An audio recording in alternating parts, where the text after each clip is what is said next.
గద్దర్ సినీ పురస్కారాల ప్రధానోత్సవానికి సంబంధించి FDC chairman ప్రముఖ నిర్మాత దిల్ రాజు మాట్లాడారు. తెలుగు చిత్ర పరిశ్రమలో ప్రభుత్వం తరఫున 14 ఏళ్ల తరువాత జరుగుతున్న పురస్కార వేడుక ఇది. విజయవంతం చేయాల్సిన బాధ్యత ఎఫ్డీసీతో పాటు చలనచిత్ర పరిశ్రమకు ఉందన్నారు. ఈ నెల 14న సాయంత్రం 6 గంటలకి ఈ వేడుక ప్రారంభమవుతుందని, సమాచార పౌర సంబంధాల శాఖ ఆధ్వర్యంలో ప్రత్యక్ష ప్రసారానికి సంబంధించి అన్ని ఏర్పాట్లు పూర్తి చేశామన్నారు.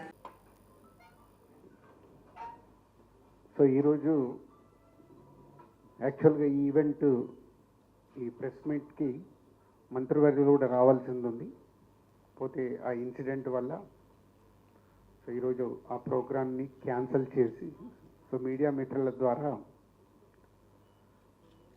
సో 14th రోజు జరగబోతున్న ఈ Telangana Gaddar film awards 14 years తర్వాత ఈ రాష్ట్రం ప్రభుత్వం ఈ కార్యక్రమాన్ని పెట్టడం, దాన్ని విజయవంతం చేయాల్సిన రెస్పాన్సిబిలిటీ ఎఫ్డీసీతో పాటు film industry and media. So ఆ రోజు కార్యక్రమాన్ని ఐఎన్పిఆర్ ద్వారా ఆల్ ఛానల్స్కి లైవ్ ఇవ్వడం జరుగుతుంది. సో ఐఎన్పిఆర్ ద్వారా మీరు కమ్యూనికేట్ చేసుకొని ఆ ఈవెంట్ని వరల్డ్ వైడ్గా ఉండే తెలుగు ప్రేక్షకులు, అలాగే అదర్ లాంగ్వేజ్లు కూడా ఇప్పుడు పాన్ ఇండియా అయిన తర్వాత మన హీరోల సినిమాలు ప్రపంచవ్యాప్తంగా రిలీజ్ అవుతున్నాయి. కాబట్టి ఈ ఈవెంట్ అందరికీ రీచ్ అయ్యేలాగా మీ వంతుగా లైవ్ ప్రోగ్రామ్ని కండక్ట్ చేయాలని ఎఫ్డీసీ ద్వారా కోరుచున్నాం. 6 o'clock ఈవెంట్ షార్ప్గా స్టార్ట్ అవుతుంది.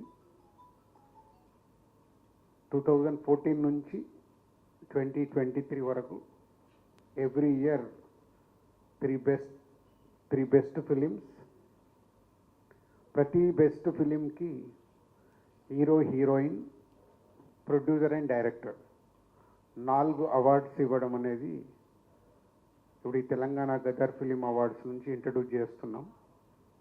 సో అలాగే బెస్ట్ ఫిలింకి, సెకండ్ బెస్ట్ ఫిలింకి, థర్డ్ బెస్ట్ ఫిలింకి అందరికీ అవార్డ్స్ ఉన్నాయి, 4 అలా ఎవ్రీ ఇయర్ 3 ఫిలిమ్స్ టు 2023 వరకు ఎవ్రీ ఇయర్ ఉండే 3 ఫిలిమ్స్కి 4 అవార్డ్స్ ఇవ్వడం జరుగుతుంది. సో ఇది చాలామందికి కమ్యూనికేట్ కాలేదని అన్నారు. ఇది కూడా మీడియా మిత్రులు ఇది అందరికీ రీచ్ అయ్యేలాగా చేయాలని కోరుకుంటున్నాను. అలాగే 2024లో ఏవైతే అవార్డ్స్ అనౌన్స్ ఉన్నాయో అవన్నీ అందరికీ ఇన్విటేషన్స్ కూడా ఈరోజు రీచ్ అయ్యాయి. సో తెలుగు చలనచిత్రలో ఉండే అందరికీ ఎఫ్డీసీ చైర్మన్గా నా విన్నపం, అందరూ పార్టిసిపేషన్ చేసి 14 సంవత్సరాల తర్వాత జరుగుతున్న ఈవెంట్ని సక్సెస్ చేయాల్సిందిగా అందరినీ కోరుకుంటున్నాను. Thank you.